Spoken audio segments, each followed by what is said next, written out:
તમારા સિંહ સાથેના કિસ્સા જાણવા હતા, તમારા પરિવાર. અમારે ઘરમાં ઝૂંપડા, હાગડાના ઝૂંપડા હોય, બધા પાસે બીજું ઢાળિયું હોય, એમાં પારું બાંધતા હોય, પારું વાસરું નાના ઢાળિયા, આગળ એક ફરજો કહેવાય, મહેમાન માટે હોય. તે ઓસિંતાની હરાણ થઈ.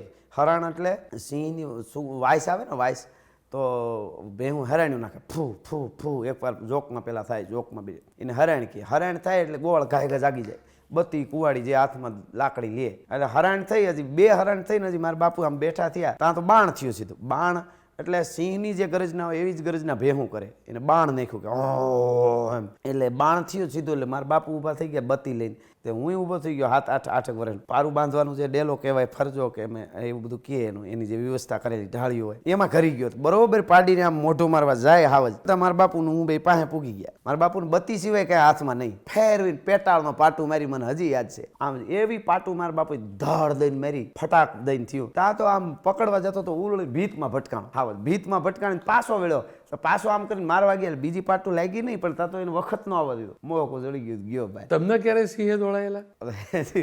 મારે તમને એક ખાસી વાત કરતો, એવું મને કોઈ કહી ન હગે કે સિંહ ઊભો થતો નથી. કોક સિંહ એવા વાયડા હોય ઊભા ન થાય, પણ હું જાઉં તી ગીર માર્યો, મને એમ ન કહે કે ત્યાંથી ઊભો ન થયો. હું જાઉં ઊભો ન થાય એવું બને જ નહીં, એને ભાગવું જ પડે. એવું એક મારું નામ હતું ગીરમાં, એટલે એ તો એને જ ભાગવું પડે, આપણે ભાગ્યા નથી કોઈ.